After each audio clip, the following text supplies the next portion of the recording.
Hello and welcome to Boring Dad Gaming, where today we're going to be playing a little more of a Solasta, Crown of the Magister. Now at the end of our first episode last time, we were just about to head off into the world to do our first proper quest really. I was just going to do a quick spin round the sort of the market stalls a bit and see if there's anything here that might interest us to take with us as we go off. So we have a general store over here, so let's pop over here first and just have a quick look if there's anything there we might want to purchase. We haven't got a lot of money, probably. That will change. Welcome to Gorham's Emporium.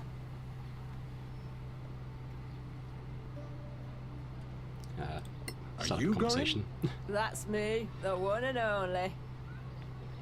Well, that was interesting. Let's just get straight to seeing what you sell, shall we? Now we don't have a lot of rations to take into the... Well, we have some there, actually. We have some there, so I think we're probably okay for those things, particularly as we're able to sort of make our own food on the way as we go. Do we have anyone who uses crossbow bolts there? But that was probably going to not be his main damage source, so that might be alright. We will get more as we travel, so we might not need to buy those just yet. Armor-wise, that's probably as good as we'll get at the moment. There's not a lot here initially to buy, so yeah, I think we'll just I think we'll probably just head off. Ooh. Something's happening. Deputies, a word if you please. So famous already. I love it. You were in there too. Are you a member of the council? I'm Annie Bagmorder, quartermaster of the Scavengers Guild. We don't have a seat in there, but they all know exploring the Badlands without us would be a bad idea. That's why you should stop by our headquarters downtown. You'll need our services, I'm sure. Is that compulsory? No, but you'll find our services useful. Everyone does. Did Lord Caron not tell you? No, he pretty much stuck to giving orders. Oh, right. Anyway, we offer plenty of help and advice to beginners like you. We are grown-ups, you know. At least, most of us are. Of course you are. Well, good luck. At least she's not another lady or something. They're tough, these scavengers. Fearless. The Scavengers? They've seen so much already. The first explorers of the ancient empire. So what do you think? Should we check out their headquarters? It's not far, but... I've had enough talking. Let's go and kill some monsters. If there's business to be done, we can't afford not to. In fact, we will go and talk to them, because yeah, that's fine. I wasn't going to do this before we head out. I couldn't quite remember if they would talk to us before we went out on the first main quest or not. But as she sort of introduced herself, we are going to. What they do is actually quite useful and something I wouldn't mind seeing in other similar role-playing games. The Scavengers, what they do is when you go out into the wild, you do a quest area or even like you know, a random encounter. You don't need to collect all the loot that you find there, like all the armor pieces and everything the enemies drop, which can get really heavy and you can't carry it all. And what they do is they kind of go out after you've been there and collect it all, and you can come back to see them in town and just sell it and get the cash value for all the stuff that you left behind, which is actually really useful. What do you sell here? Mostly potions for heroic adventurers like yourselves. I also have recipes for customers who like to craft their own. And ingredients too. Even rare flowers from the Badlands. Come back anytime. I'm almost always open. He's always open. I don't know why he says almost. Almost always.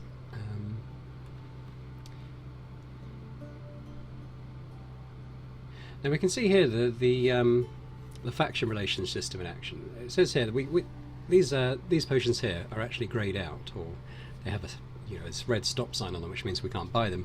And what that means is he belongs to a faction called the Principality of Masgarth, which is one of the 5 factions within the game.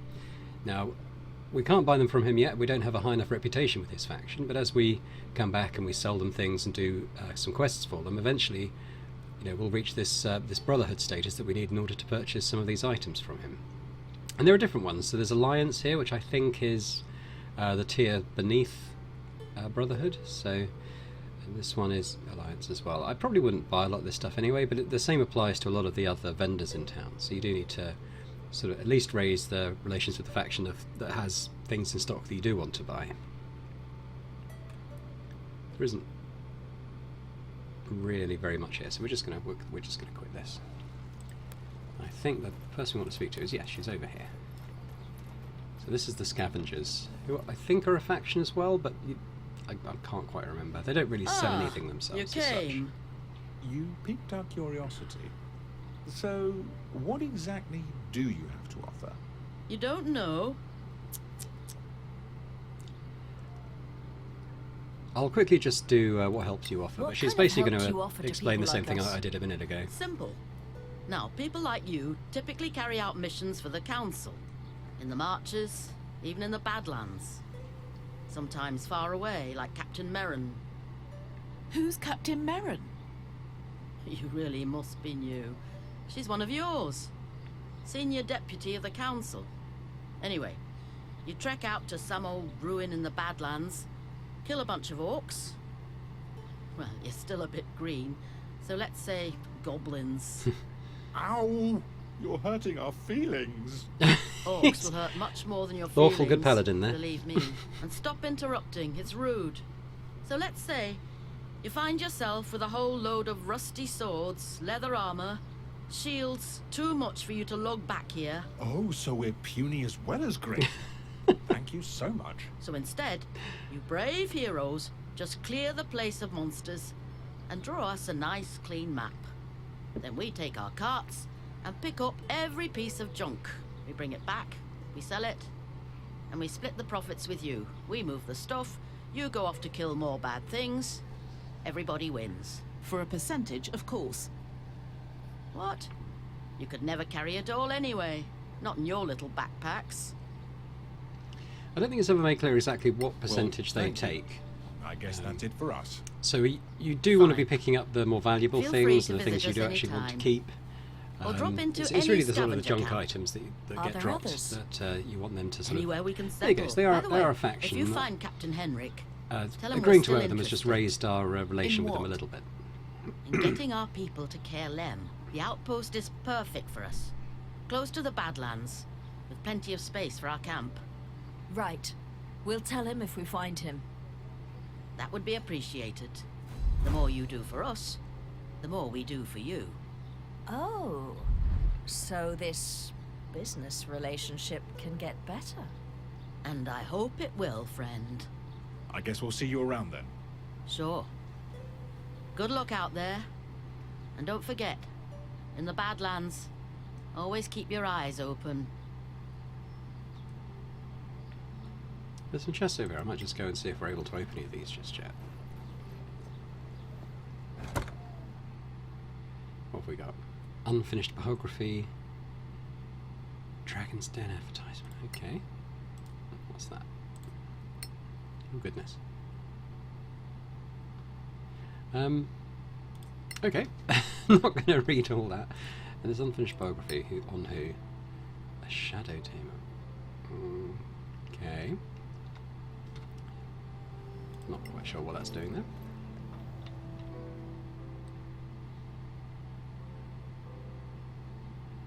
Okay, so this is a chest that we can use to store stuff in that we want to keep but don't want to carry around. I don't think we've got anything like that currently. Oh, we've unlocked something here. What have we got? We've got a few gold pieces,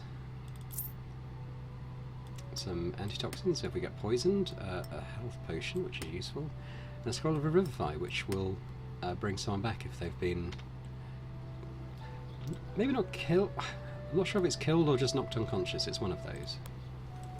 I'm pretty sure if one of our people get killed, then it's game over. Oh. We might see that in action. Hopefully we won't. I don't think I've ever had to use one actually. I think I'm going the wrong way here. How do I leave town? So we want to leave town. It's this way. She's got... That person's got an exclamation mark. I might just go back in case they've got a quest to offer us. I'm not sure. They didn't... Well, I think we've spoken to them. They didn't say anything to us particularly. Let's run the other side.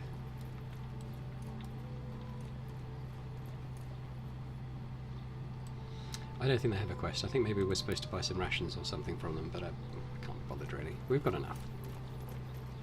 We're going to leave the town and we're going to go off to do our first proper quest. Can we just go past? No, we have to speak to them, I think. Oh. Maybe we have to go and buy something from that shopkeeper.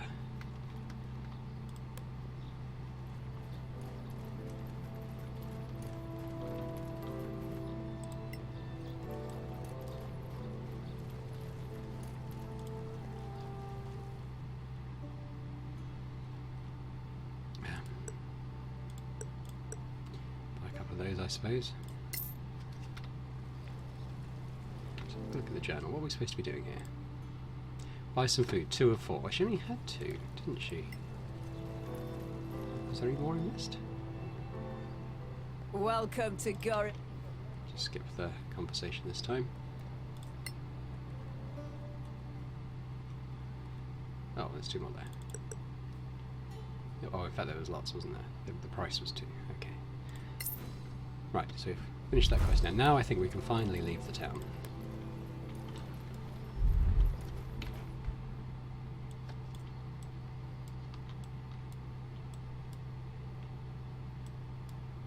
Oh, we are going the right way. Okay. Yeah, so these 2 guards have moved out of the way now, and the exit from the city is clear.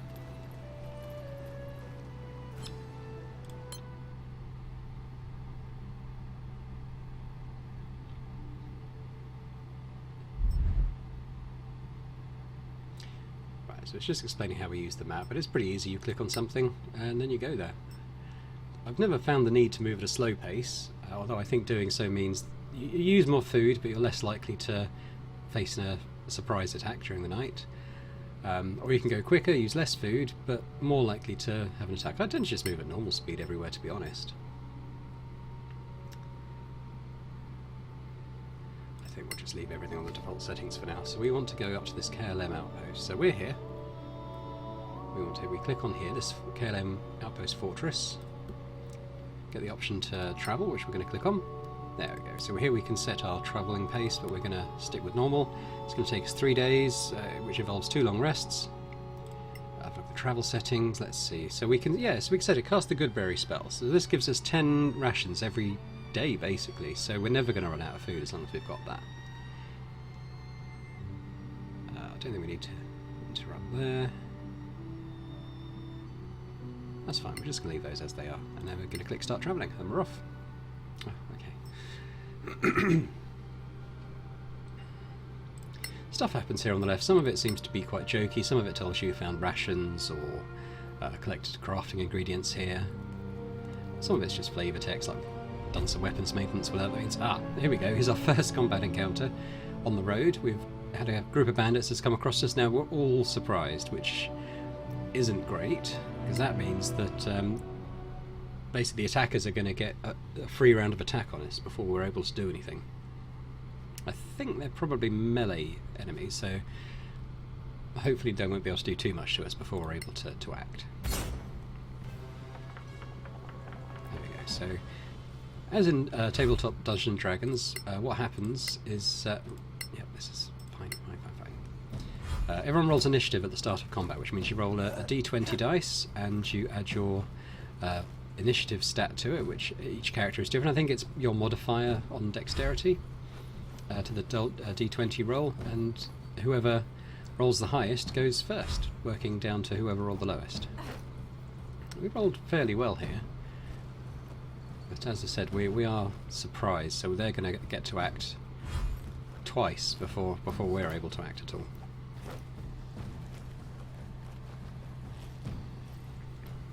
You don't always get surprised. Sometimes you see them coming and you're alert and you can act straight away, but sometimes you can actually, either one or more of your characters can be asleep when they arrive, and they actually have to be physically woken up before they can do anything, which is a bit of a drag.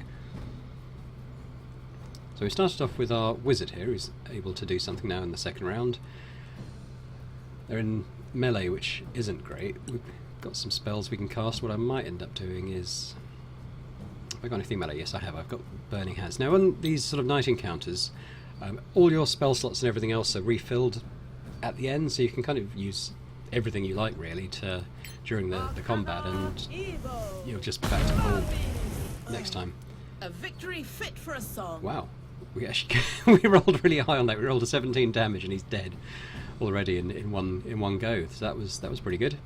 Nothing else we can do with her, so we're just going to end the turn. And now it's boring, our sassy paladins. So I think probably the best thing to do is just go up close with this highwayman. Now level 1, actually we're level 2 now, but still at level 2 all we can do is sort of attack the 1, so we don't get 2 attacks. So we can either hit him with our sword. We do have some spells. Nothing particularly useful. Some paladin powers, again nothing too useful there. We've got a couple of bonus spells, which can be quite useful. Oh well. Yeah, why not? Let's add a divine favour. So what this will do, if I bring up a sort of bigger description, yeah, so if we cast this as a bonus action, it'll actually give us an extra 1 to 4 points of damage on our attack, and there's no reason not to do that now. So we're just going to attack this guy. And what we're able to do as well as a paladin is we can expend a spell slot here, and we can see how many we have to add smite as well, which will add even more damage to attack. I think it's is it a D8 or a D6? I'm not exactly sure. Wait till the next one. So because I did yes, we actually did an extra 15 damage on that. I think a 2d8 and rolled really high on it, so he's dead in one hit as well. So I think this combat's going quite well so far. Now it's our cleric, and I've just seen there's a bandit creeping up here, so there's another one behind here, I think, isn't there? Or is there? Where's the other guy? Oh, he's all the way over there. Yeah, so we'll walk up to this guy over here. You can attack on the diagonal, which we're going to do. A quick look at the spells he can cast, because clerics do have some quite good spells. Guiding Bolt's quite good. If I... oops, pressed the wrong button. Yeah, so there's a 4d6 damage, so actually that'll do a lot more damage probably than our melee attack would. Or we can inflict wounds, and inflict wounds does 3d10, so maybe we'll even do that as he's up close. Can we do that from here? Damn, he's dead as well. Rolled high on that too. So that's 3 of the 4 bandits dead already. So this is going very well. Now we can't reach this guy, so what I'm going to do is I'm going to switch over here to our longbow, and I'll go somewhere here. You saw that white line there, that's telling us that we do have line of sight to him, to hit him, which is good. So we just fire an arrow at him. Didn't roll very high, but it's enough to hit him, and actually 11 points is enough to kill him. So we've done more than enough there. Everyone gets a bit of XP. What I'll do is, to show you how the scavenging system works, what I'll do is I'm just going to leave all those piles of loot. We're just going to go and finish our long rest here. And what the scavengers will do, they'll come back and sort of invisibly gather all that stuff up, and we can either sell it or keep it when we get back to the city. So we're just going to automatically continue our journey here after that. We can interrupt our journey. I never tend to feel the need to do that. It's stuff like plays a game of dice with the Wandering Scholar. Some of it's relevant, some of it's not. Some of it's just a bit of comedy, I think.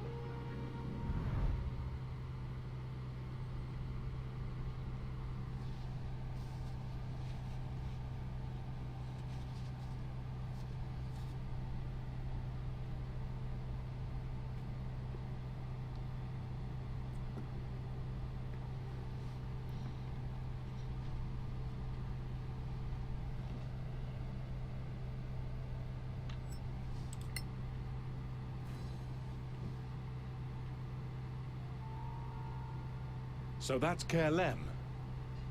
We're almost there. It's just up the hill. Eyes up and hands on hilts, people. These are the marches. Who put you in charge? I'm just saying be ready for anything. And he's right, because I suspect it won't be long until we're in combat again.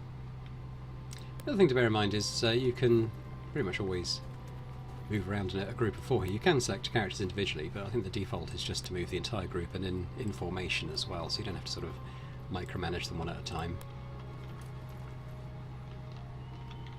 It's just a bit of background. Something tells me we might be about to face some enemies up here. What's that smell? What's that smell? I'm just going to ready our swords in case we need those. Oh, chest-high walls, that can only mean one thing. We rolled really high on initiative there. I said, yeah, I was going to say I expect. Let's just talk about cover.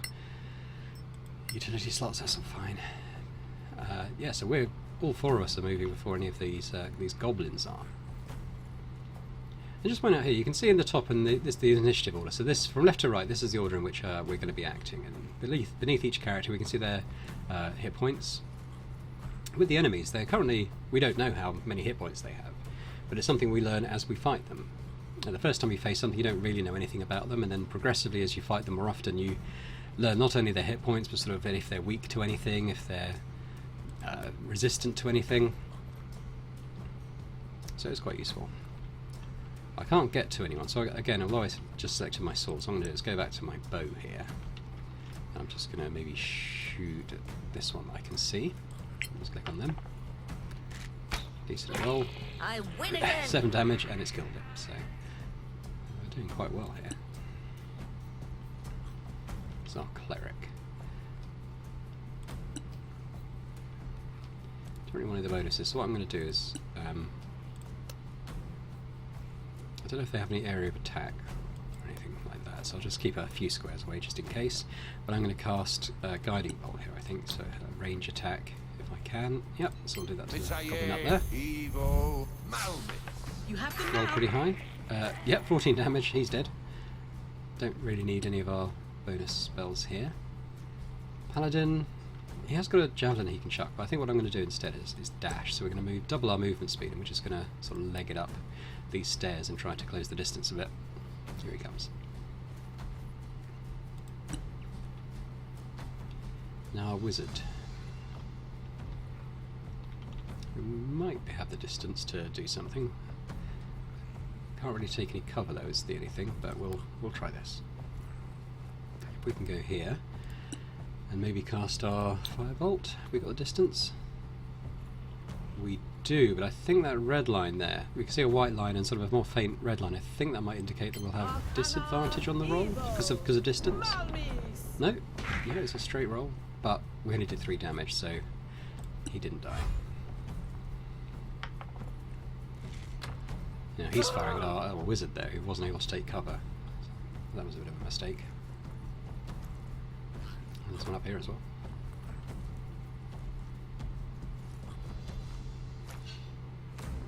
Not really doing very much. Nope, he's jumping down. He's a brave little goblin.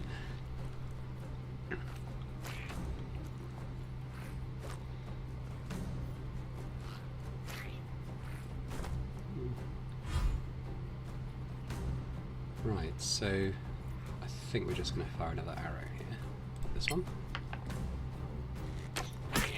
You're not one coming shot. back.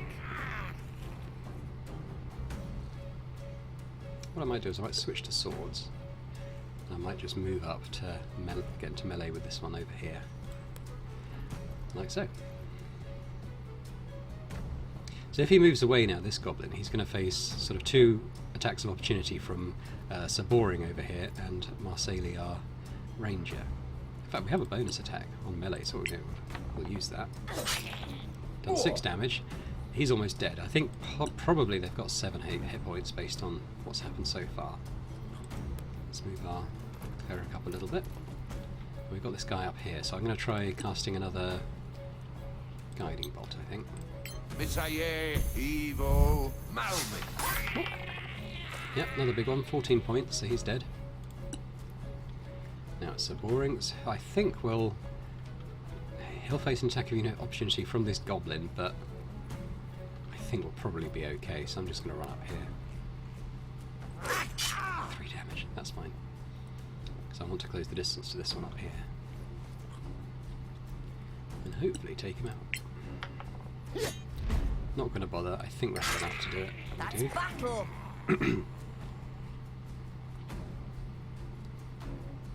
Well, end his turn, and now all we have left to do is this little one here. I think he's only got a single hit point, so we'll just cast our cantrip Firebolt at him. As long as we hit, and we do, it's enough to kill him. And we're done. It's the first proper scripted combat of the game. Take a short rest. I don't think we need to. I think what we'll do, we'll lose 3 hit points in that. Could get back a spell slot, but we're not going to do that yet. Goblins come from? Some hole in the mountain, I guess. We'll just keep moving up these stairs. We've seen some tracks saying they're footprints, probably goblins. We've deduced that those footprints are probably goblins based on the fact that we've just killed a load of goblins. We're pretty expert trackers, I think. Stuff on fire over here, and there is a chest, so let's... I don't think we'll get burned. No, we don't. Open up the chest. Bit of money. Some venom gland. An orb, which I don't really know what that does. I'll probably just end up selling it. And some food, which is fine. Okay. Let's carry on.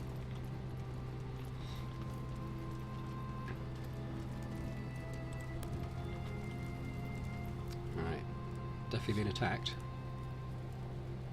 I have a bad feeling about this. Everything's on Where's fire the and she has a bad garrison? feeling about it. Dead or run away? Look. That tower. That's insane. Ooh. Amazing. Classic Marian architecture. I read about that, you know. It just ended up here after the cataclysm. Incredible.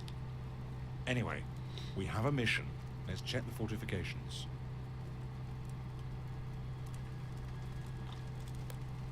Right, so we're here to kind of figure out what's happened. We'll just have a little explore and see what we can find. So there's another chest here I can see, and there's a little block here. So what we're going to do, we're going to go up and shove this block, and we should be able to make a path to the chest. Click on it. I think it must be locked as she's going up to it. Effortless. There we go. Succeeded the check. Got some arrows. Shield. Amethyst. And some storm heather. Now the amethyst we see has this little blue icon in the bottom right. It's a hammer and anvil. And what that means is it's going to be used at some point in, or it can be used in like a crafting recipe. Not quite sure yet, and I don't think we have any of them, but we will in time. Don't think there's anything else to look at there, so we'll just carry on around the back over here.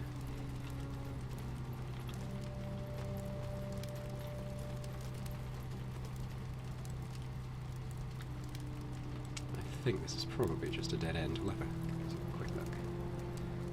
Yeah, nothing else there. So I think that's everything to find on that side, so we'll move on to over here. There's some bloodstains around.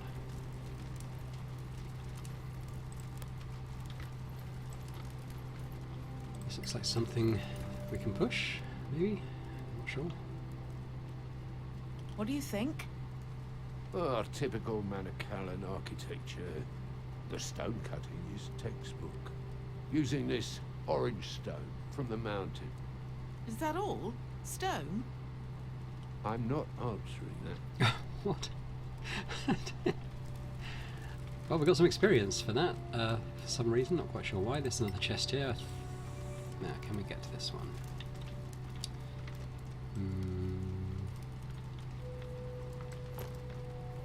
Ooh, did we get up there? Is someone going? Oh yes, look. She must have had to backtrack and climb up there and jump across all these things when I clicked on it. That's good.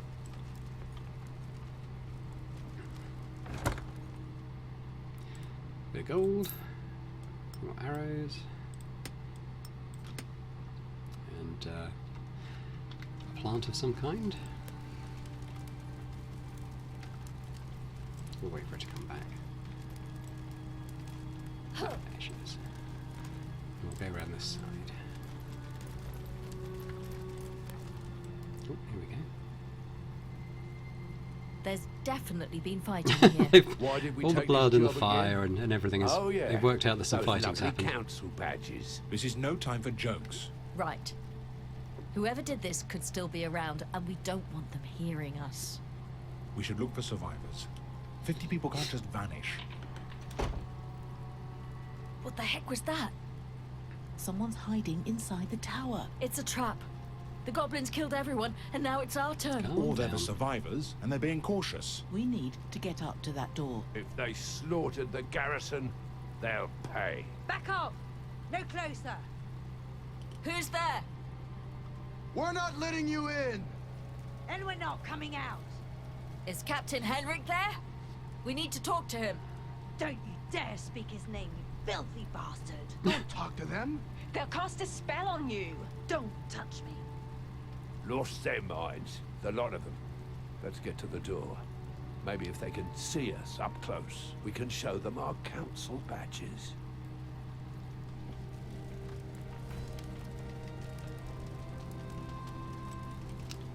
Okay. And we'll click on this.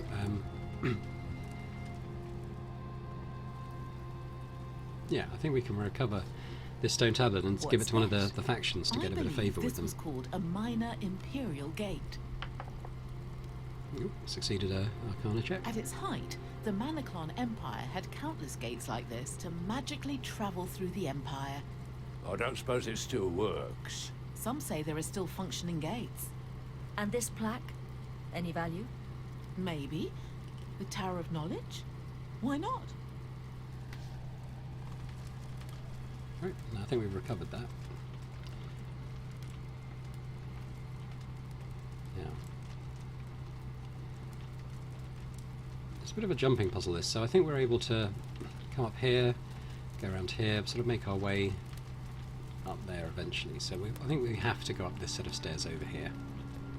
We won't be fooled so easily. We've stopped because there's a trap, but if I click on it, our ranger, wherever they are, should come over to deal with it. That's you, isn't it? There we go.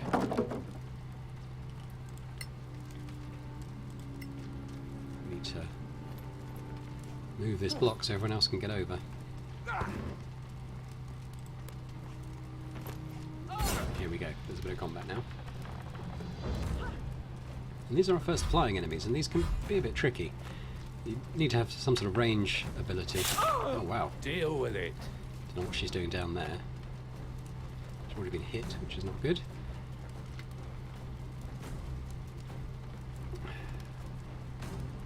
I think if she's down there, we're going to have to stay down here, which isn't ideal. We're going to use our magic missile. And with these, we get 4 projectiles that we can fire, and you can put them on different targets if you can see them. Like this one over here we could target, but I'm just going to put all 4 attacks on the same enemy here. Oh wow. A victory fit for a song. I probably could have targeted another one because he died a lot quicker than I thought he would. And we'll just stay down here because I don't want to sort of come around nearer to the flying enemies with her.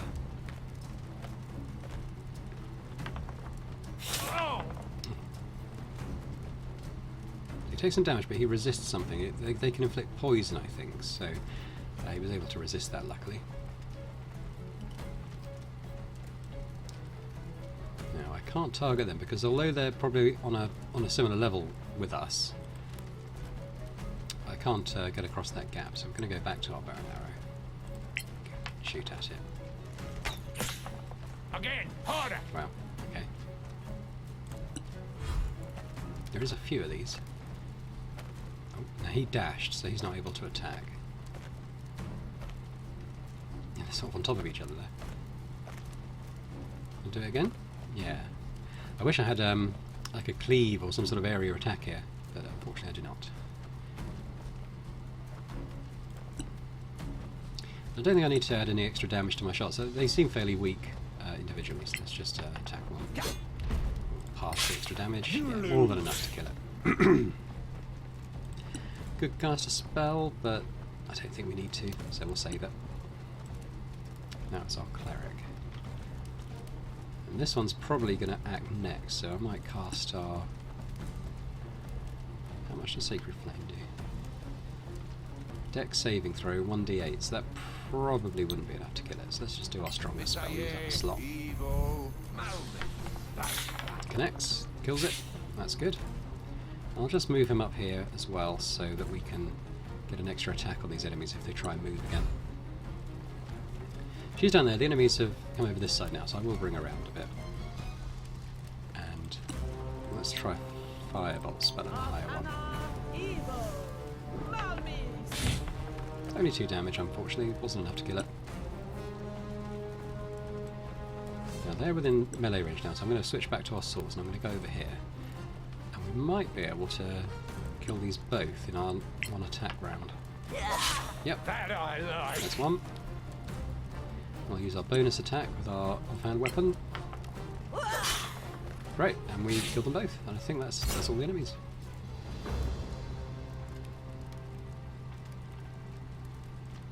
I'll just send her, just have a quick look at this, what they drop. I don't think it's anything special, but we'll have a quick look. Some ingredients and an arrow, I think the arrow is probably from us. You saw that we actually, although we clicked on the one pile of loot, it actually looted both. It does that within a certain radius. It doesn't do everything all at once, but I think sort of the two there that we could see down here, we were able to loot at once, which is quite nice. Hopefully that's the last group of enemies we'll face in this part. So we can sort of carry on with our jumping puzzle now. We'll knock down a box. Let's see if we can all jump over here now. Should be able to. I think we have to shove this box out of the way. We can move up here. Yeah, it's just talking about the camera. As I said, as I think I said in the first video, there is quite a lot of verticality in this game, which is quite nice for a role-playing game. It makes the environments just feel a bit more realistic. A bit more creativity required to navigate. We'll just send our ranger across here to deal with this trap.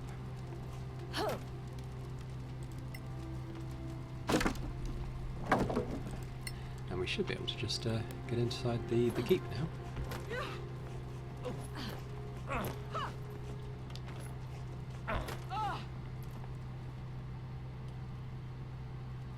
They're here. You damn Soraks. Sorax? Did they say Sorax? Oh, they spotted it. We're shapeshifters from another world. Guess we'll have to all go home now. I wonder if he failed You the paladin bastards exam. took He the just captain, but you won't take has more us. attitude than most. Talk to them. There we go. We succeeded in insight checks. So I think that gives us an extra dialogue option here, or rather, we can see our what that does is it reveals our chance of succeeding. So we can say we're deputies. We have a 50% chance of persuading them, which isn't particularly high. So Boring here has we chose the sellsword background, and he can actually use that background experience to choose a different one. I think we'll do that one rather than flip a coin. I know how you feel. I fought at Sandreed. Lost a lot of good friends there. Sandreed, eh? Which unit? What happened to don't talk to them? The Longswords, under Lord Dalmor. He died on the 3rd day. Arrow in the eye. Jonas Mills was the real leader. Fought to the bitter end. Open up. They're not Soraks. No! I said no!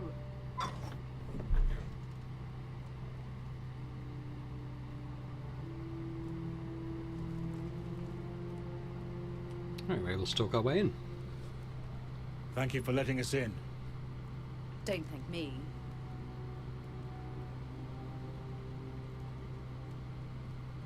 Let's find out a bit more about So what they you what really things going on believe here. you were attacked by Sorax? Man-sized lizards who speak? Oh yeah, they're real. But we found no corpses. Nothing. We know. They took all the bodies. Ours and theirs. So no one can prove they exist. Should we say that's awkward? Well, that's hard to believe, or so boring. Weighing in Of with... course they did.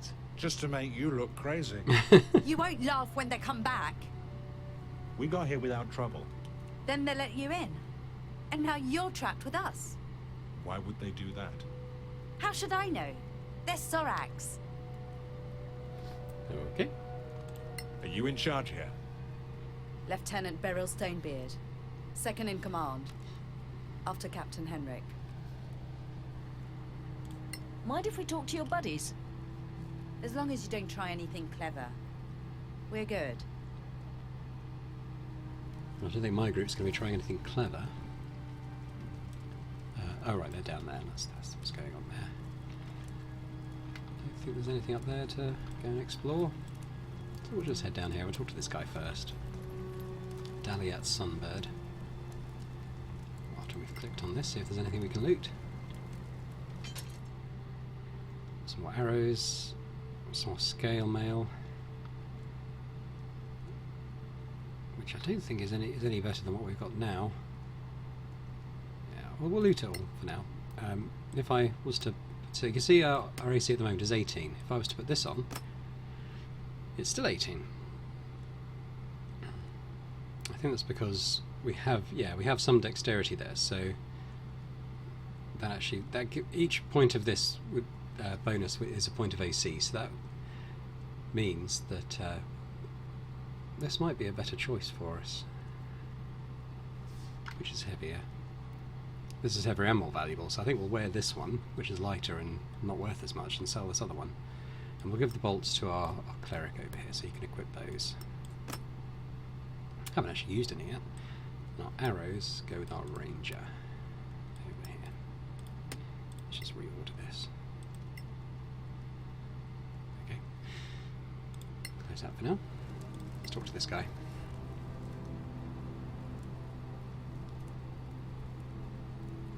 So who are you, friend? Daliat Sunbird, scout. Do you believe they were Soraks? Dunno. Seemed real, though. What do you think they wanted? To kill us all. Not big on talking. I'm having a pretty bad day. So, if you'll excuse me... This guy, I always think he I'm sounds a bit gonna like rest now. Father Dougal out of Father Ted. Not sure why. I'm sure it's not voiced by Is it me, By him, or that- didn't he like that last Ardlo question? Hanlon. Definitely sounds like him though. Right, so we'll go down here and we'll talk to this next person. Lisbath Townsend. Now it's my turn, right? What do you mean? What is this? A murder investigation? Nope. Anything we should know? You sound seem very on worried. edge. Anything we should know? Get lost! Okay, let's escalate.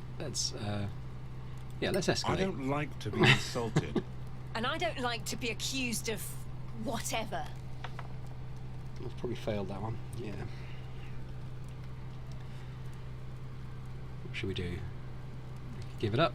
We could say we know there's a traitor, and actually we have pretty high deception skill there. We could threaten her, which probably these two are probably more like a 50-50 chance, or we can back down. But I think we're gonna let's escalate again. And he succeeds the check. We know there's a traitor among you. Help us, I don't know how and he we'll knows help that. you. I knew it. It's Daliat, right? Shh, Not he's Father looking Dougal. at us. I'll tell you what. The scouts. They came back from a raid into the Badlands, found a ruin, came back with loot. The next day, this happens. Coincidence? You tell me. The scouts, you say? Only one of them's still alive. Daliat. Oh, right.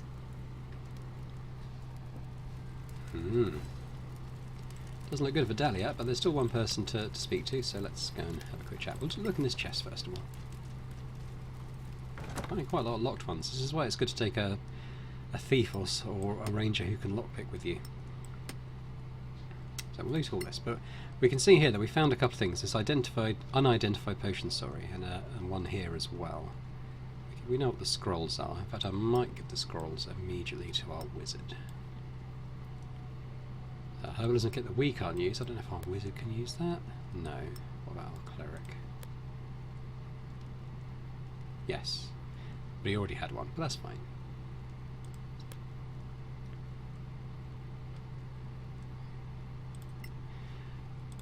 That's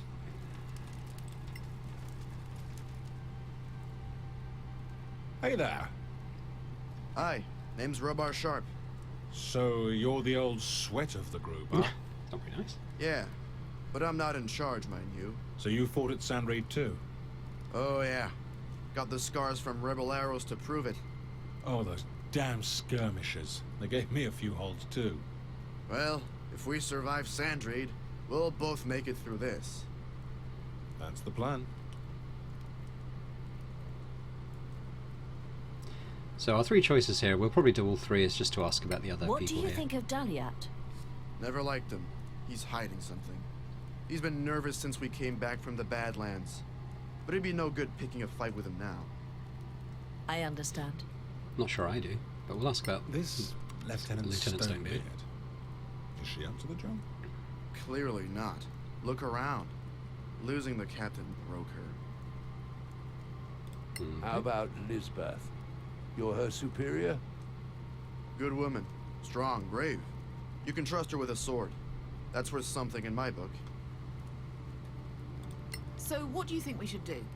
For starters, not wait in here for the Soraks to come back and off us. But Stonebeard says stay, and she's an officer, so... Yeah, she's a stubborn one. And mutiny's a bad look on a soldier.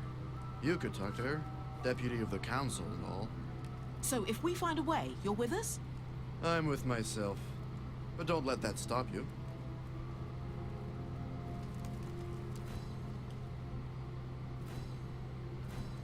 It's clear that something must be done. The Soraks are real? It's a lot to take in. They're either crazy or stupid. No use to us in either case. If we don't help them, they'll either die or kill each other. Let them. Could be fun to watch. This place is a death trap. We should get out while we can. So everyone has an opinion, but what are we going to do? And what about Daliat? We got some pretty worrying hints about him. What if he really is hiding something important?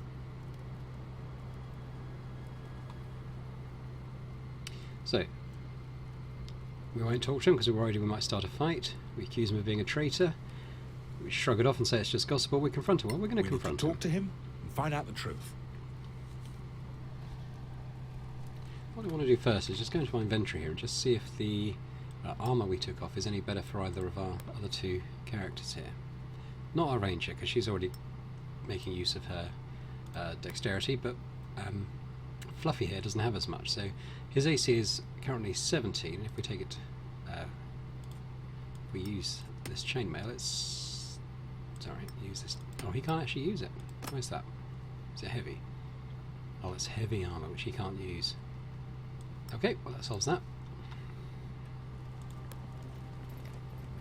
Now we have to talk to more people again. We'll start off with Beryl here. Can we talk? What now? You should step down. You need to step down. Oh? And why is that? Because you're no damn use, that's why. You think I'm happy to be in charge of this mess?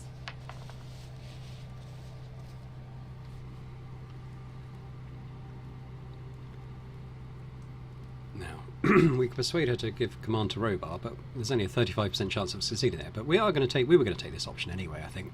We're going to intimidate her into saying that we're going to take command. We are relieving you of your command in the name of the council. But we failed. Go ball your head. We talk a good game, but we're Shut up. not very intimidating. Hey, what's that? Lisbeth!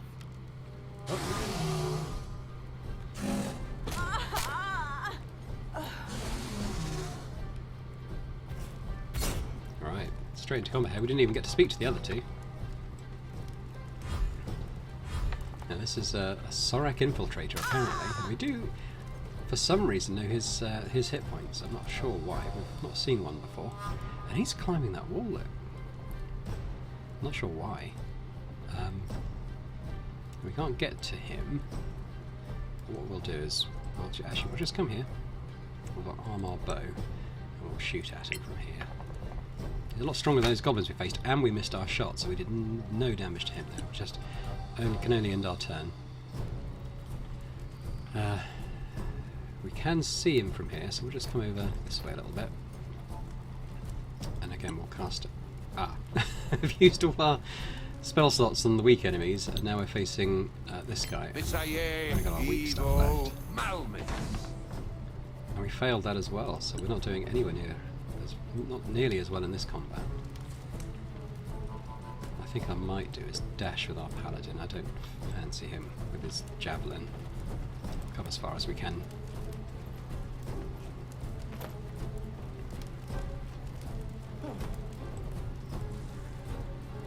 Just end our turn. And our wizard. We're not going to take them any closer. We'll just maybe position them here, get a bit of line of sight, and we will use Real Magic Missile. Just going to try and kill this guy. The only enemy, so we'll just click on him 4 times. Now that actually did pretty good damage. That's taking him down from 25 to 6, so 1 spell and he's almost dead already. Now he missed his attack. But he scampered all the way up there, look. How high up is he? I can't even see him. Okay, he's fighting the camera a little bit. Well, we can shoot him from here, I'm sure, so let's attack.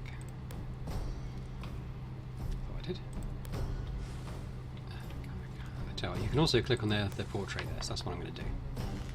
And that should hit. And there he goes. No quarter given. If the arrow didn't kill him, the fall certainly did. And I think we've won.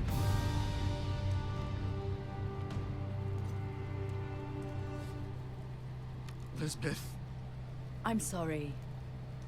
I should have... Stay with us, brother. We're not the enemy. Sorax. Right. Who's crazy now? We must alert the council. We need to get out of here. That's what we need. Look at that skin. It's unbelievable.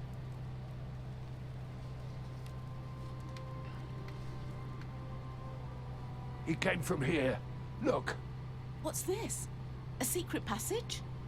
from Imperial times. That was just a scout. More will be coming. They're here. They're coming back. Outside! We need to go. Take your stuff. Into the secret passage, before it's too late!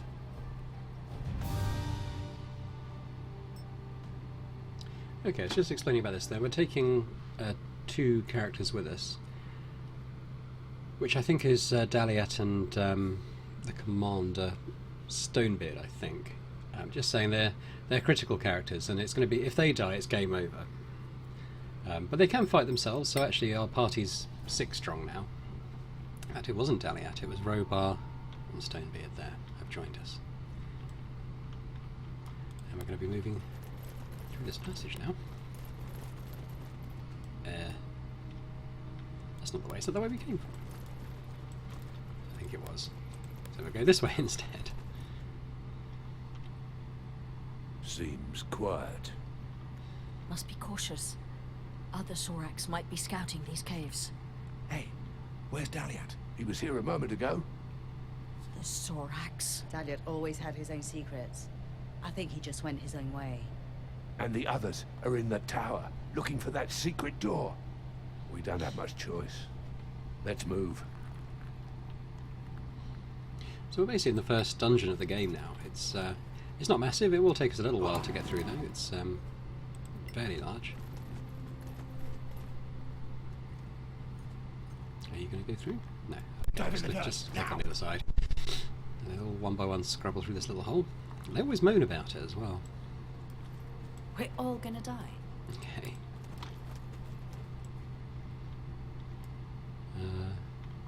Yeah, we'll go here. I think this is just a little side passage. This one didn't die yesterday. What's this outfit? Timarian. Who wants to open this? You never know. There might be a fortune in there. Spoiler, there is not a fortune in there. Okay, is there anything else in that? I think it's just his body. Oh, okay. No path to destination. Now, did I remember to take a jump spell or anything like that?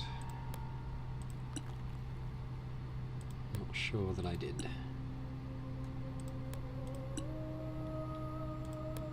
How are we going to get... Oh, hang on a minute. Oh, that didn't highlight, but there is something there we can push, so I think that's the way. I'm going to click on this and make a bridge.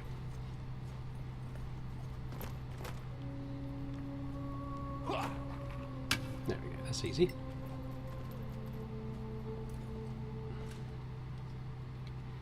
A bit of money. A spell of lesser restoration. Something called a Temerian Inquisitor's Journal, and actually you can see at the bottom that there's 2 of the 5 factions would be interested in this, the Antiquarians and the Tower of Knowledge. And the Antiquarians would be slightly more interested, which means we'd get a bit more favour with them if we handed over to them. And this armour, which is... this one says Magnificent Leather Armour, notice, and what this means is that it is potential. Well, it is guaranteed to be a magic item. And as we brought our wizard, we should be able to find out what it is. What I'll do, I'll just regroup everyone here. We'll click on our wizard. We're going to do ritual, which means it doesn't use a spell slot. First of all, we're going to detect magic, just to confirm that it is a magic item. Magic was detected on everyone, but that's probably just potions and stuff. If we click on him, we see this is now flashing. Oh, sorry, shining on the outside there. And it's got a little question mark, so we know it's magical, we don't know what it is. So what we're going to do is we're going to go back into ritual, and this time we're going to cast Identify. If we click on his portrait and then on the armour, party waits for 10 minutes, and we should find out what it is. Leather armour +1, which is very good. So let's just go back into here. Now if we were to put it on him, for example, he's 18 armour class at the moment. If we stick it on him, it's gone down to 16, so that's not our best choice. I'm just wondering whether any of our classes are going to be good for it, because our ranger's got 16 here. If we were to give her the leather armour, it actually does go up to 17. I think because it's the +1, that's what makes the difference. So we can take off that scale mail there. We'll hang on to it for now, we'll just sell it, we'll give it to an armour character with a bit more strength. And we have these 2 potions as well. Let's just quickly identify those. And once you've identified something like a potion, for instance, next time you pick up the same potion, you'll already know what it is. You don't have to identify it a second time. Potion of Hill Giant Strength. So we'll just confirm what that does. The person who drinks this, their strength becomes 21. And if we just expand it, it should give us a duration. So that's for an hour. And what we'll probably do is give that to our paladin. He's got a strength of 18, so that will make him stronger, should we need it. Probably in like a boss fight or something like that, that might be good. And we'll just do the next one as well, might as well.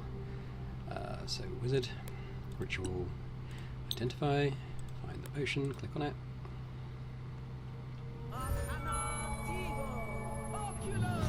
And this time it's Potion of Heroism. I'll just check what that does as well, because I'm not quite sure of that. So when we drink it, you get 10 temporary hit points, you get Blessed, which I think gives you an extra +1 to your attack rolls and damage rolls. Oh, and I think the 1d4 to attacks and saving throws is additional to that, I think. So if we get in a tricky fight, again, that's something that's going to be good. Might just stick it there. I don't find I need to do a lot of in-combat healing, but being able to buff ourselves before a difficult fight might be a good idea. Good, so that was useful. Nice new bit of armour. Oh, this looks like... Oh, hang on. I was going to click on that. Wait! Think they're Soraks? Who else? Right out of a fairy tale. As ugly as life. And certainly not lizard folk. We can surprise them. Can't we sneak around? From what I see, not a chance. All right. Tread lightly. Is that stink lines going off there? Attack at once. Now I'm just going to click on this. Okay, surprise attack. Okay, this is telling us that if we sneak up close to enemies who don't know that we're there, we can take them by surprise. And they, you know how when we got attacked at camp, we missed our first round of attack. That we can inflict that on enemies as well by starting an attack on them without them knowing that we're there. And you can do that easiest with spells and things like that, I find, rather than the melee. Which we might well do, just to see how that works, or at least we'll try and do it, perhaps. And what we've got here looks like a secret cave of some kind, mushroom cave. Something there, so we'll go and pick that up. And it is some fungus. So that was well worth doing. I mean, in seriousness, I think that's probably used in a potion of some kind, but I'm not sure what. Just highlighting things here, just to see what sort of options we have. I think what we're going to do, we're going to flip into cautious mode so we can sneak up a bit. And we sort of bring everyone over to here. I wonder if we can climb this. Actually, if I just select our wizard now, can we put them here on top of this bridge? I think we can.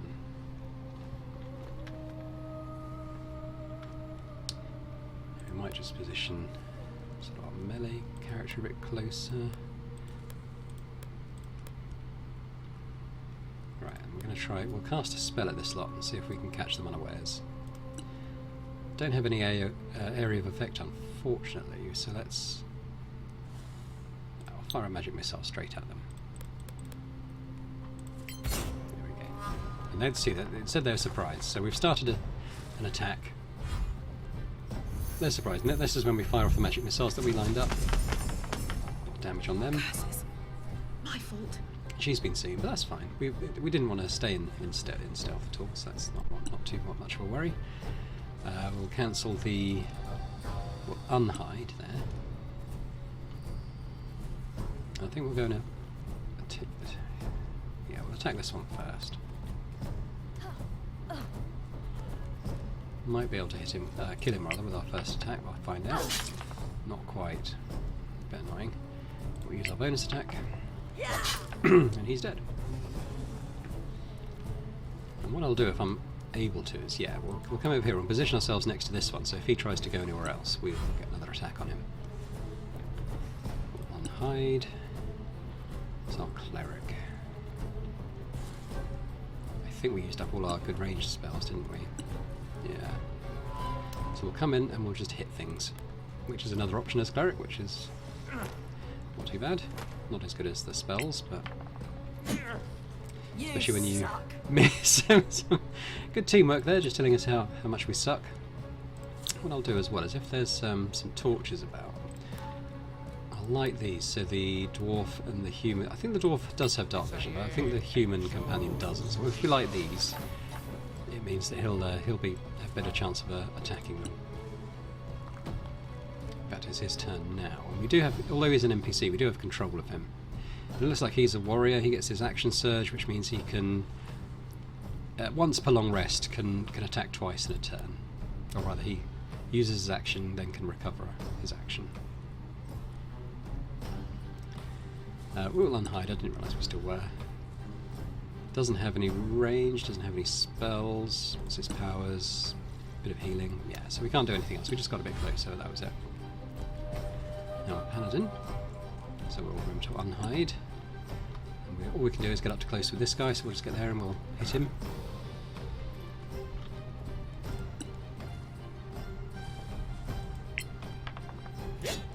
I will smite, because he might have... I think he's got a little bit of HP, so... Wait till the next we did 15, it wasn't enough to kill him, unfortunately. We've got spells, nothing that really helps us here. And now Beryl, if we unhide her, does she... No, she doesn't. Not able to move any further, but she does get... maybe we'll dash. We might position her by this one, just so if he moves off, we can attack him. But because we surprised them, we will be able to get another round of attack in before they're able to do anything. What's she got? Healing word. I think she might be a paladin. Yeah, so that's their surprise wearing off. So we're able to attack again. Don't have anything that impressive.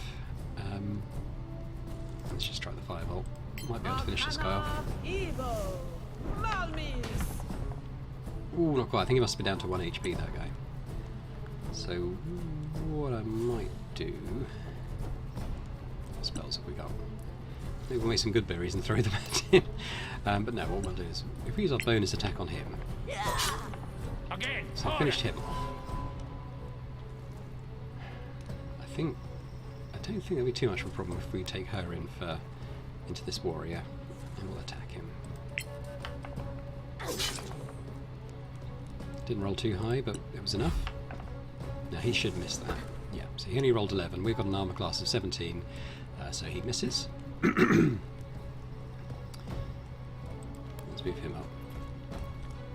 I think, yeah, I was going to see if maybe I could Actually, I think at level 2 we don't even have a spiritual weapon. We should get that next level, I think. Can strike with additional damage using channel divinity. Okay, didn't know that. We will see what we can do. We missed. Okay. Oh no, no we didn't. No, we didn't miss. What happened there? He hit, but it was the decisive strike that we failed. We did stun him though, which is good. So he'll miss another turn, which is nice. This guy can't really do very much. So what I think we'll do is we'll just dash him over here. And I might use his action surge, because I think we'll be able to rest at this campfire after this combat. So yeah, so we do the action surge, and now we've got our action back, and we will attack him. Almost half his health there, not too bad. Don't need the healing. Now our paladin.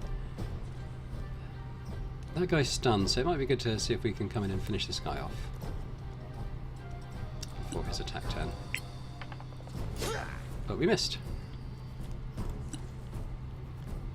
So Beryl, can you do anything? I thought, oh, she's a cleric, that's what she is. So they've got this guiding bolt, which actually can do pretty good damage. It's disadvantaged because we're melee and we... okay. Yeah, fair enough. We'll just attack them. Oh, that was a crit. That's the way. That kills him. So when you roll a 20, that's a critical hit, which means that you... yeah, it looks like you roll again. You roll a second D8 dice for her, and add them together, and yeah, do quite a lot of damage there. Only 2 of them left now. Both warriors, so these are the strongest units actually. And that is going to hit. Walk it off. 4 damage. Our wizard, I think we'll just do another flame bolt. I've got advantage on him because he's stunned, I suppose. So we roll the 2 dice and take the highest result. We still only do 2 damage. It all helps. Yeah, so we're still getting advantage on our attacks to this guy because he's unconscious. And we hopefully can finish him off here. There we go, got a crit. Actually did 14 with that. And we'll just move her behind this one. You don't get any bonus from attacking from behind, I don't think. Pretty sure you don't. But it just kind of... we're going to surround him anyway. More! So. Now he can't get in, so we'll just move him up a bit closer. Oh, that's not what I want to do. End turn. So boring. Yeah, he'll go in and attack. We'll smite if we get the chance. Yeah, we do. So let's do that. Do 18 damage on him. Still wasn't enough to kill him though. So we're going to hope that Beryl can do... oh! Yeah, I kind of meant to use Guiding Bolt there, so we're just going to have to attack again. We miss. So he is going to get an attack on us. And he's going to attack Fluffy again. Possibly because... oh, he actually regenerates, so he healed a bit of health there. Which presumably he does every round. Actually did 11 on that one, which kills him. Excellent. I think all these rocks do is you can perhaps drop them on the Soraks below for a bit of damage, but we didn't do that, so I don't think we need to do anything with those rocks now. What do they drop? Quite a bit of money. We'll take all that. We'll take the food. One of their poisonous spines. Apparently that's an ingredient. I don't know what it is used for, but we'll take the rest. We'll leave the commoner's clothing. That's not really worth anything to sell. No, you see, so we picked up a couple of piles there, but there's still a pile over here. Save that money, a couple of bolts. Check this one. Money, bolt, and a bit of poison. Yeah, we'll take all that, and then we'll have a rest. So we'll recover all our health, all our spell slots, all our abilities and powers and everything. That all gets recharged when you rest. Do a long rest. Yeah, it just gives you a little breakdown here. So up to full HP on everyone, spell slots and everything are all recovered. We can prepare different spells. I'll just have a look if there's anything we might want to chuck in. I don't think there is. Let's close that. Because I was interested in seeing if she had like a jump spell or anything, which we might want to use in this area. I might just take out the mage arm. I do try and sort of keep our wizard out of harm's way anyway, so you know, I think if you're role-playing tabletop, mage armor is really good, and you probably want to be doing that as a wizard, especially at low levels, but I'm just going to try and accomplish the same thing by just keeping her far back. So we'll jump. I think there might be some jumping puzzles up here that might... Oh, I needed to validate that, didn't I? Yeah, so swap those, we'll validate it. So I have a feeling that jump spell might be useful in the next area.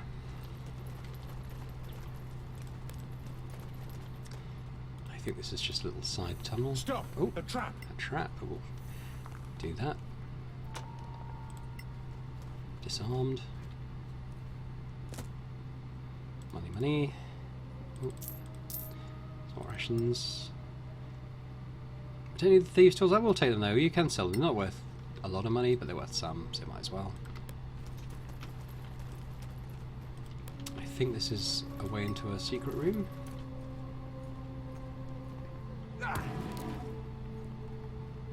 Possibly. Yes, yes, we can come in here. What have we got? We've got another block here. I think there's something on it though.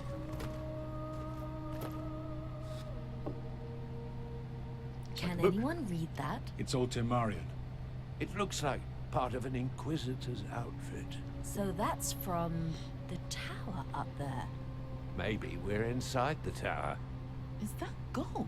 This is history. They're talking about that tower that was History kind of sticking all sideways out around of the us. cliff above the Take it outpost and we let's went move. The Soraks don't care about history, I'm sure. to. Right, so we have picked it up. I'm just going to check it out and see if that's coming into our inventory. I think it was our wizard who'd picked it up. I think. Oh, well, okay. Let's read this. Teacher tells us how to make a healing potion. I don't think any of our characters picked it up. Maybe it's just... I think perhaps it's a relic that we can give to one of the factions then? I'm not sure.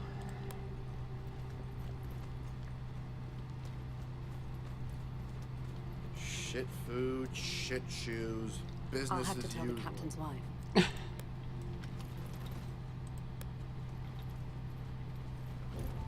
Right, so this is a little bit of a puzzle here. We do have, it's not a chest, it's like a pot or a basket of some kind, but we can try and get over to it.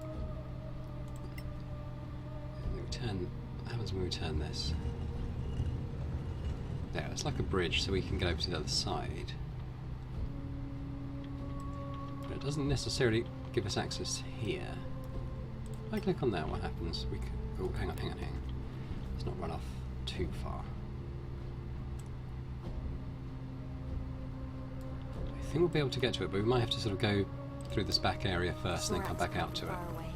We should be cautious from now on. We found tracks, and what do they say? Sorak tracks. So we're expecting a bit of combat in this area we're coming to now. Yeah, so we'll do that first before we try and get to that basket. What strength! Oh, thank you. I probably could have gone into cautious mode there and maybe got over this thing a bit better before being attacked. Let's see, so there's something up there. It's Argo.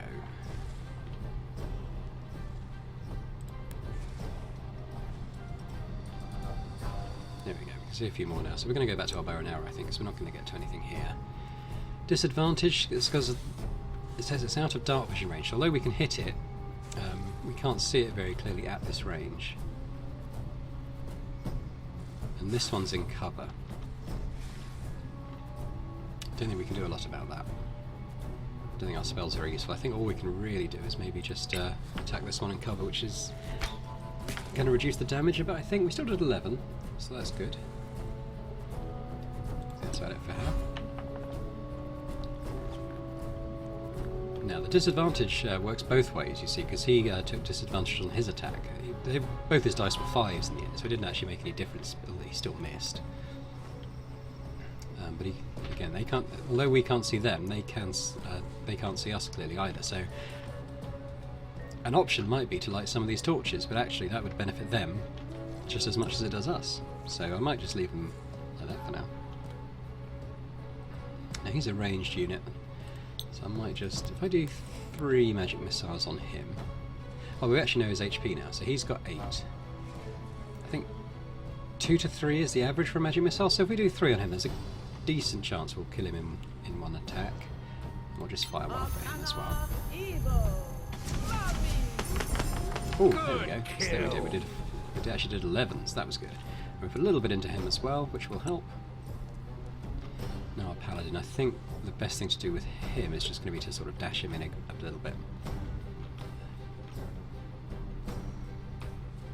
Yeah. It's hard to say which way is best to go, really. I'll go this way.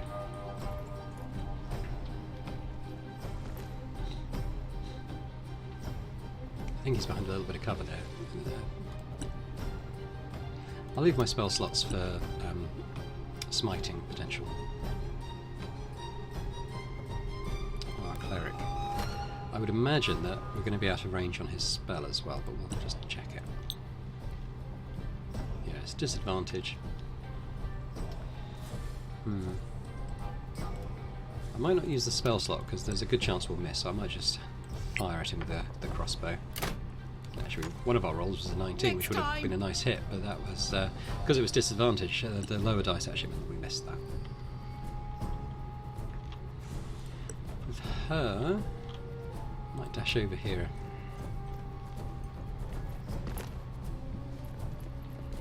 There's actually quite a few of them, isn't there? And these warriors, these have got 32 hit points. They're actually got more hit points than any of us. Anything on the spell? No, it's just some healing. So we'll just do that. The warriors will have to get closer to us before they can attack. And actually, what I might try. My next go. Oh, I don't think I can now. I think he's blocked the space I was going to jump to. Now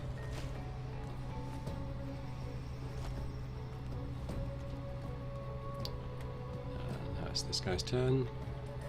We dash him, where can he get to? He can get to here, so we'll take him there.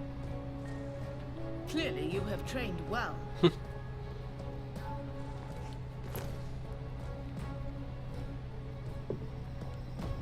I win action search here, we'll just end his turn.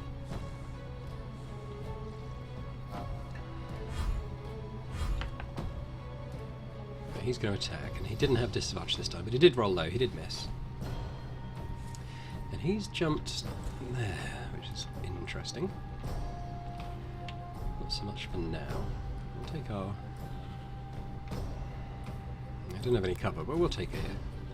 She'll block the space for any of them landing. I don't think anyone's taken any damage just yet. I think actually he has a little bit. But we'll just fire him. Is that a hit? It is. Again, points. harder. Wizard. If we had a fireball or something, that would just be beautiful there, just because they're all grouped together, but we don't have anything with an AoE like that. It's tempting to try the sleep spell actually, as they're all together. So, oh, there we go. We can see kind of the bubble of what our sleep spell will affect. So if we take it there, we're actually hitting all the enemies, none of our allies.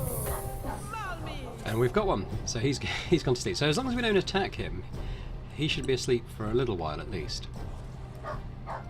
Can we actually land there?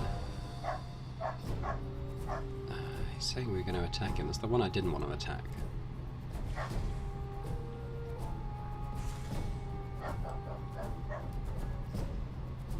What's our javelin like? I'm tempted just to throw that. I kind of want them to come a little bit closer. Oh, we did land on him.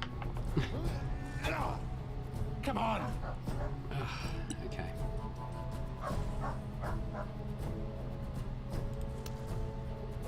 I hope he's not going to do to me what I was going to do to him. I was going to try and shove him off that ledge, and I'm hoping that he's not going to do the same to me now that I'm right there.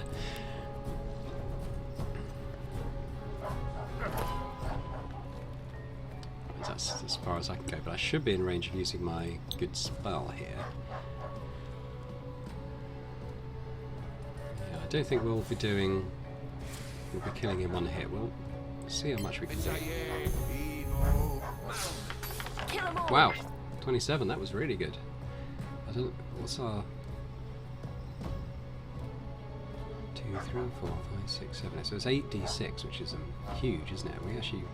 Well, we didn't. The thing about that is we didn't even roll amazing. There were some 1s, there's a 2, so we could have rolled even better on that.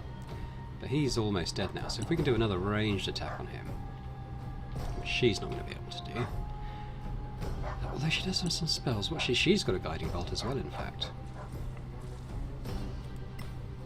I can cast that as a level 2 spell. More damage. That's got advantage even. I'm not sure why. I think because of the previous guiding bolt. So actually, between the two of them, they killed him, which is excellent. And that is a hit. Only 4 damage. If we were to dash and do our action surge, we'll have a go at shoving this guy and see how that works.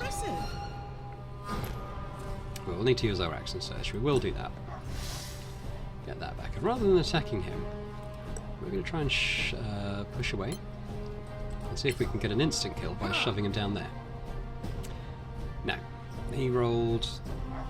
Wow, okay, so the enemy rolled 23 and we rolled 11, so that was a fail, unfortunately, but I think it was worth a go. When you do a long jump, you have to do a dexterity saving throw, I think, and he's just failed that, so he's done the jump, but actually nearly died. Well, he's not died, sorry, he's knocked prone, so he can't act. He couldn't attack this round. I think he can get up there for next round. So what are we going to do? Well, we know we can't shove him. I can get next to him though. If I come here. So I'll switch to swords. We'll come here. We'll try a couple of attacks on this one. Yeah. It's a miss. I won't miss next time. Let's have a go. Let's see. And she didn't, so in fairness. That's that for that. Let's got our wizard. Is this one still asleep? I can't tell. Whichever we're standing on him is. I think maybe he's asleep. Can I hit him with magic missile? No. But I can hit the prone one. Oh, you see, I can see the snoring actually, so he is still asleep. So we'll attack this one. So rolled fairly well for that. Taking off half his health. Now, Sir Boring's turn. I can't quite get to the one I'd want to shove, so we'll probably just switch back to our sword first. I think we'll just attack this guy. We will smite, not be able to kill him, and we do. 24 in total. Kills him, and we will move up a bit as well. I know this guy's still here, he is asleep, but I kind of want to chase that guy. Cleric here. Could do another guiding bolt. I think we'd have a good chance at killing either one of these, so probably this one will be able to get up next turn. So we will do that. That's disadvantaged. This one isn't. But we could, if we moved here, we might be within dark vision range. So we'll try that. I do want to target this guy first. Spell again. Still disadvantage. Oh, this is because he's prone. It does tell you where the advantage or disadvantage comes from. So he's prone. So that's... I'm going to do it. Let's risk it. Well done. And we hit him, only for 15 this time, so it wasn't as good on the damage. I think he's probably only... Oh, there we go, it says here. 1 hit point left. I don't think there's anything we can do about that from here, so we'll just end our turn. And this character's going to have to dash up a bit. Although she does have the guiding bolt as well, doesn't she? It will be disadvantaged, obviously. But because of the guiding bolt that we did on him just now, it balances out with an advantage, so it's just a normal throw. Which does hit and kills him. Bit of overkill probably, but think that's okay. This guy's running away. I think all we can really do is move up. Oh, come here. So he's the only one who's left, and there's the one who's asleep.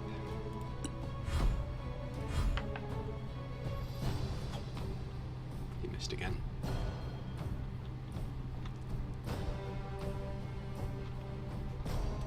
At this point, what I'll probably do is finish this guy off.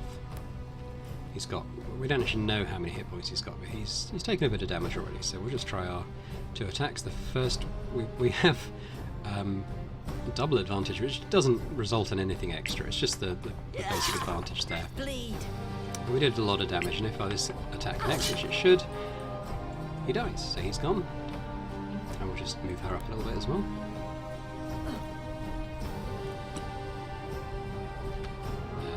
Do a lot with our wizard from her, I don't think, so we'll just move her up as far as we can. You saw the shield there, which means she's got full cover behind this column, so a good defense against this skirmisher up here. Paladin, again, I think we're just going to have to dash, but we can at least sort of engage this guy so that if he tries to run away again, we'll get an attack opportunity on him at least. So we'll end that. I think we'll have to dash our cleric as well. I don't think I'll blow any more sort of big spells on this guy. There's only one of him. We're sort of getting up close to them now, so we'll just beat at him a little bit with our swords and hammers and stuff. Dash.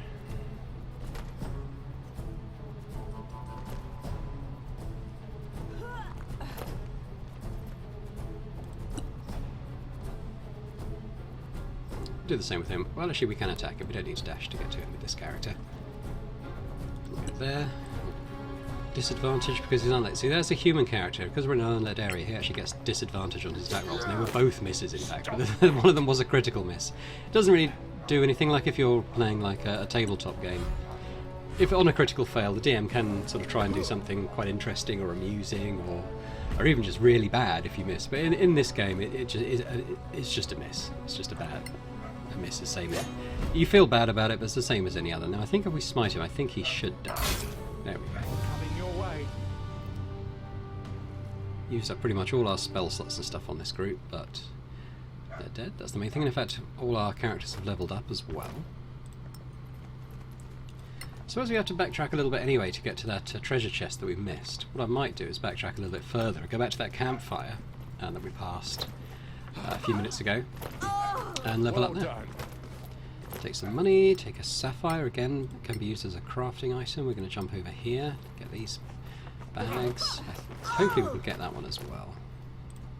Yeah, so we'll get the money. We'll just loot it all. We'll loot it all.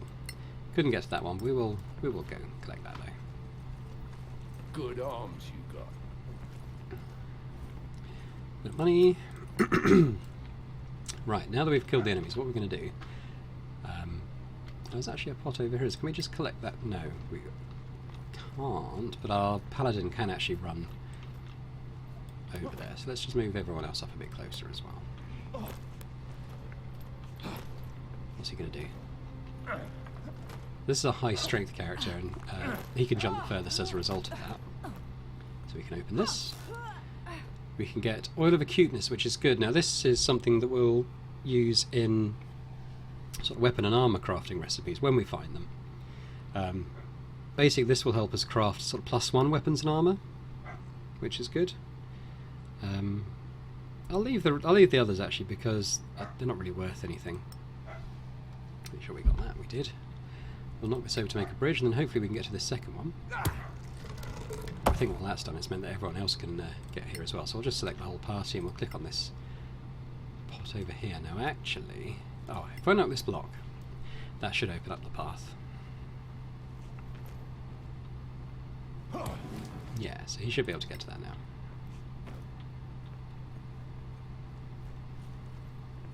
Didn't think you could do it. Thanks for the cheer of encouragement. So, we've got Amethyst, what's called a primed short sword. Now this is kind of like your raw material for crafting weapons, are primed weapons.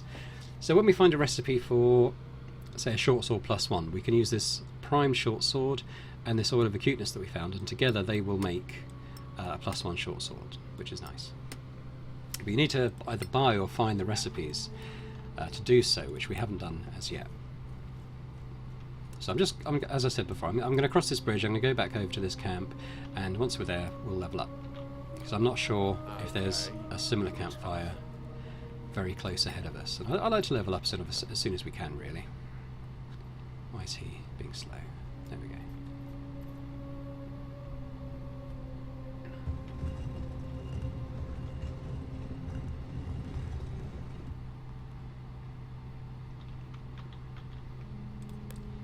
I think at level 3 we get some quite interesting specialisation options for the characters. I think for some of them we're able to, you know, choose what kind of fighter they're going to be. So yes, we'll long rest.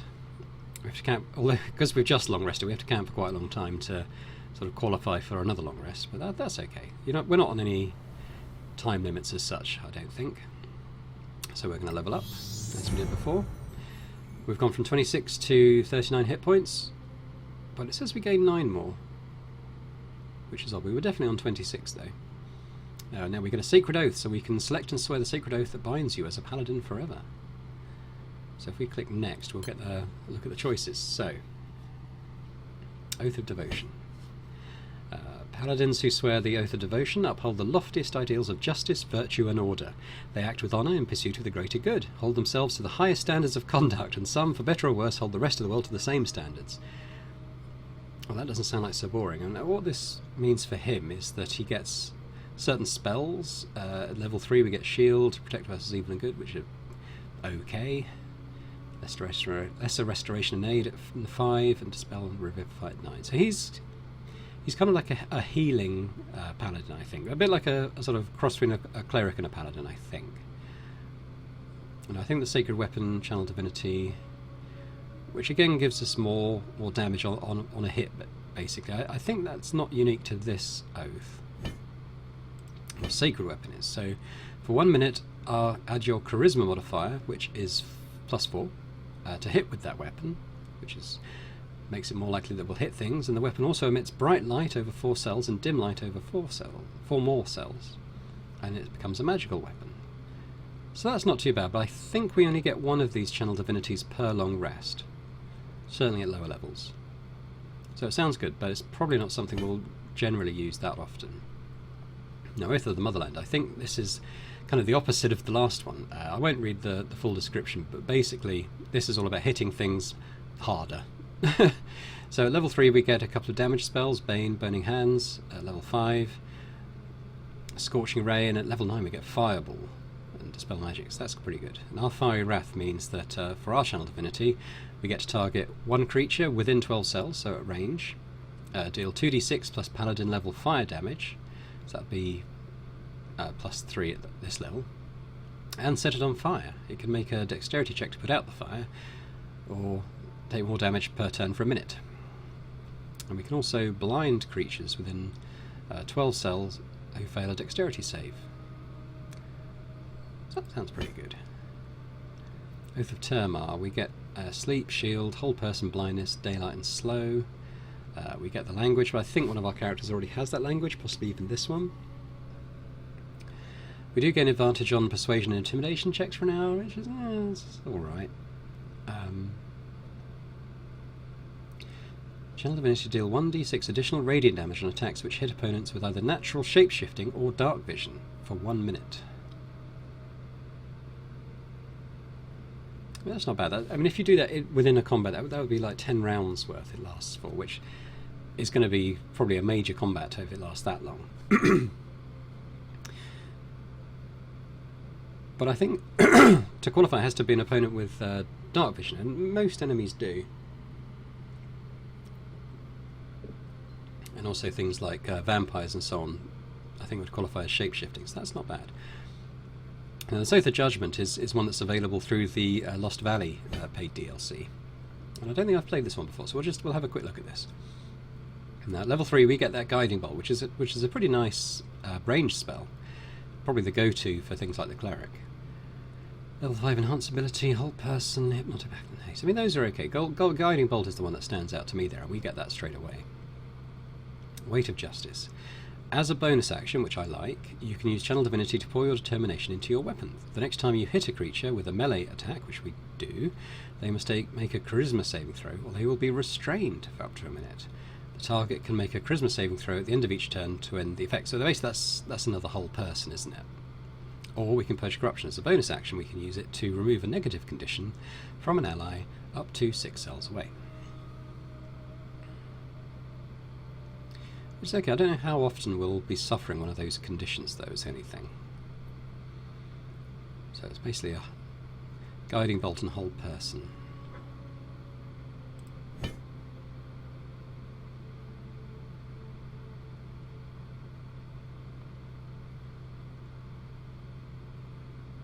I don't know, I'm leaning towards one of these, I think.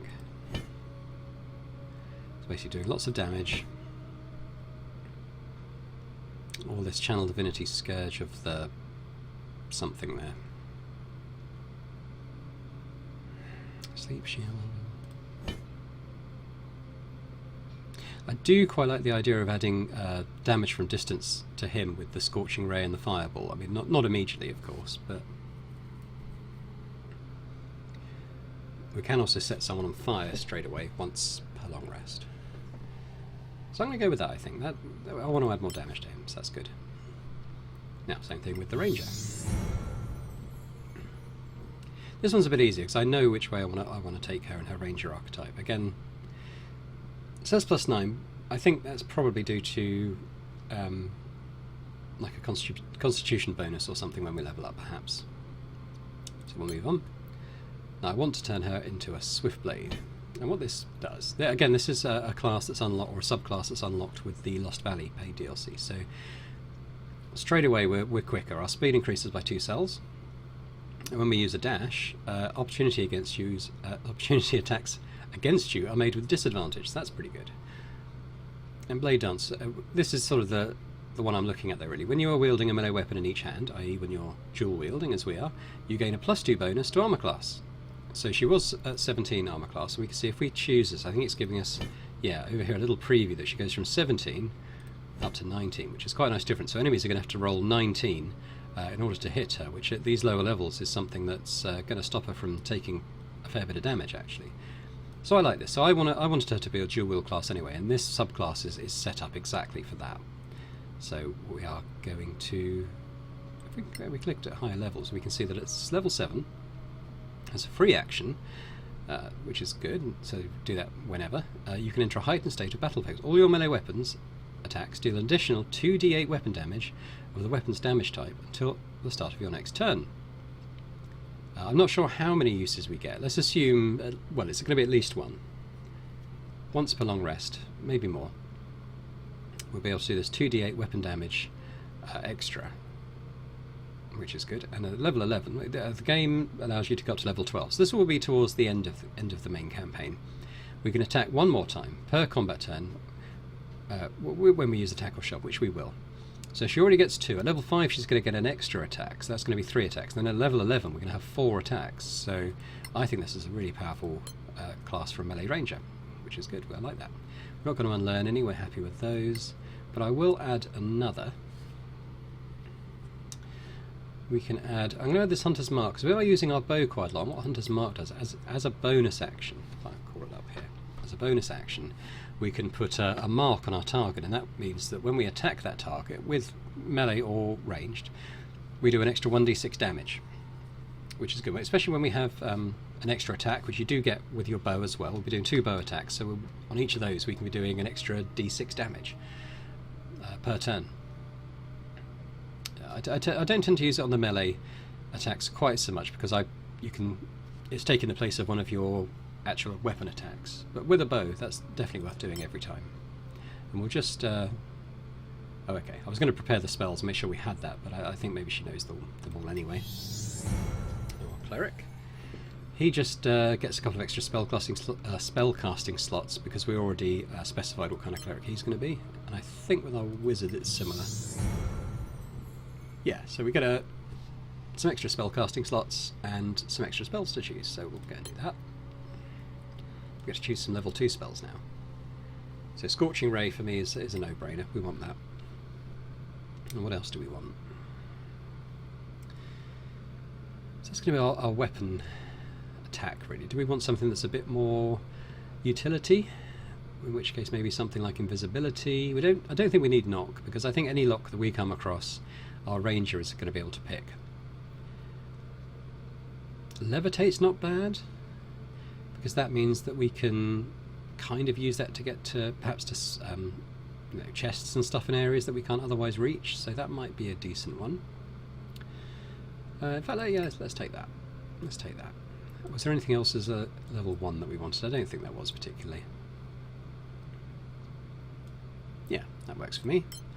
We'll just prepare those spells, make sure which ones we've got memorised. You see, the default is to have Scorching Ray unselected, which I definitely want to have that. Got to get rid of another one. I kind of want the Levitate active as well. It might mean we don't need the jump active, so we'll deselect that and we'll select Scorching Ray, validate that, and we're good to go. So we'll just retrace our steps again just to get back to where we were previously.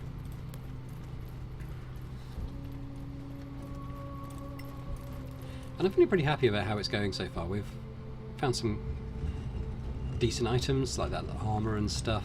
We've leveled up to level 3. We've got some good abilities. I think as a party we've got some good balance in it. Some good spells. So yeah, going quite well. Okay, good job. There. So just go all the way up here. I think this is the way we want to go.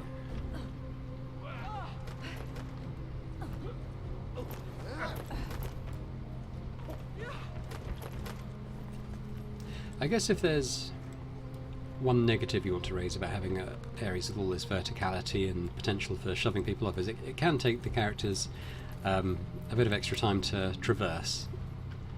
But I think that's true for a lot of RPGs anyway. Ancient library. Okay, so we've found a new area. If we survive this, I might just drink myself to death. Okay. Now, one of these ways is probably the main way to go, and one of them is probably a side channel. Let's have a look at the map and see if we can discern which is which. Let's take this path for now. I always try to take the side paths first and just find any loot or anything like that, and I think this is probably that. What are you doing? Okay. I don't think that was entirely... Maybe you can't get around that pot. Basket, whatever it is. Bit of money. Got a rapier. I don't think it's a primed or magical weapon, but we'll take it anyway. Along with more food, let's just reorder this a bit neater. Now he doesn't need the bolts or the arrows, so in fact, well, what I might do is instead of this javelin, maybe I will give him the bow. I'll give him some arrows as well. I wasn't that impressed with the javelin. So drop that. We'll give the good arrows to the ranger, who's likely to use them more often than we are. Now, again, this is where I think we'll use the. Let's see if we can use the levitate spell on him. Oh no! I selected barrel step. I thought that was our paladin. There you go. Well, she's floating now. Can she go? Oh no! What's this? She can't move. If I click on this, it says she can't move at all. Is that just because she's... Oh, can I move her? No? I can, but I can't move her over there, so it's not quite what I thought it was when I took it. What I might do then? Not to worry, what we'll do is we'll have a short rest, and I think I can change my spells around on a long rest, a short rest. I can't. What I probably wanted to do then is use that jump spell to get over there. So let's just take a look at that levitate spell, because that wasn't very impressive, was it? Wizard spells. What does it actually say? Allow a creature to levitate and gain control of its aerial movement for a limited time.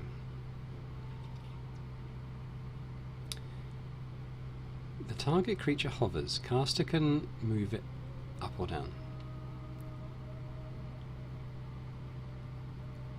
That seems like it's more of an offensive spell, doesn't it, than a utility spell for the party. I think if we could levitate an enemy, just fly it around the room and take it out of battle for a while, which we might do. I mean, that sounds like it could be quite effective. I hate to leave that basket, but I normally like to try and loot everything. In fact, this is taking us into the next area. Can I... Ooh, there's another side passage down here that we walked past. Is it this one? It is. So let's nip in here first.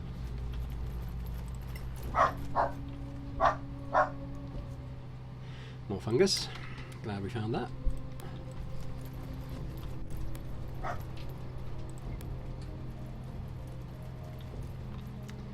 I'm just debating whether we go back to the campfire. We can go straight there, so it doesn't cost us any time really to go back. I'd have to come back here though. I think I will. I'm kind of curious to see what's in there. I mean, it could be, you know, another oil of acute. Oh, okay, fine. We'll have to make our way there around manually. I think it's because of that bridge, isn't it? Let's just click on the bridge so they make their way there. I was just going to say, you know, the chest could have... The ones that are harder to get to generally have better stuff, so it could have another oil of acuteness or a primed weapon that we can upgrade. It could just have a straight magical weapon or piece of armour. I don't know, I can't remember. So we'll go back and we'll put the jump spell into our active spells on our wizard, and hopefully we can jump over to it. I might swap out the levitate spell for now. I don't think that's something we're going to use a lot of. We've only got 2 level 2 spell slots, which I'll probably use for the Scorching Ray, mainly. Yeah, so let's nip back over to the campfire.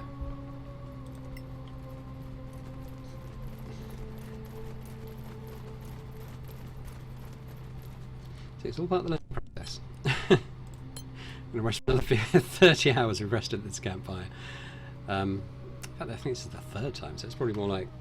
It's nearly 2 days straight we've rested at this campfire, I think. But if there's just some more fungus in that chest, I'm going to be really upset. But we've got to go and see. Let's move out.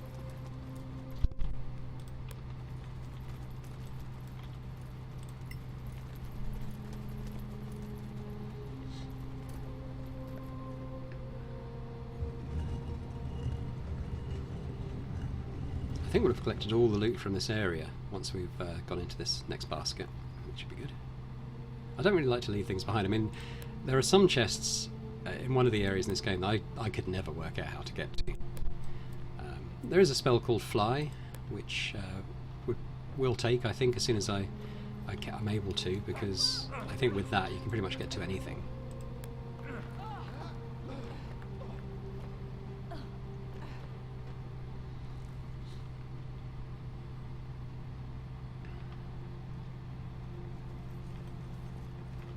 Yeah, we're almost there.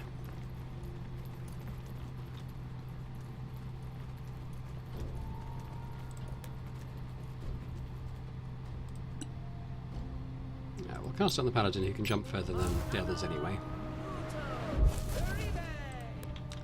It doesn't last forever, but hopefully means we can go over there now. It looks like he's going to do it. All he really needs to do is knock this thing down and then everyone can go over there.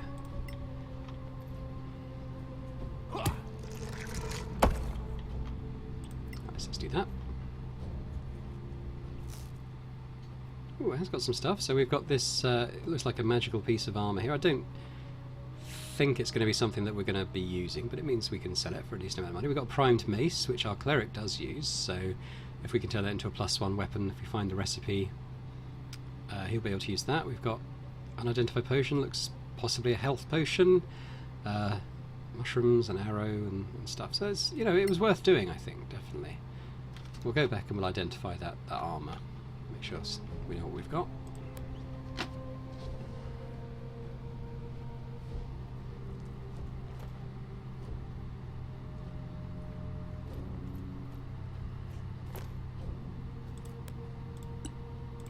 the same thing, detect magic, and then identify.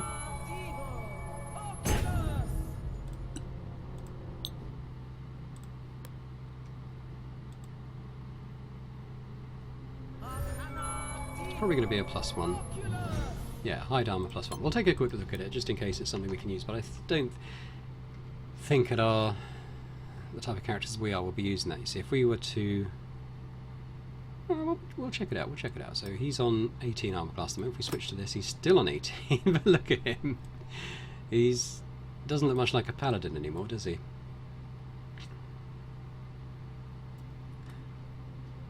It is lighter though.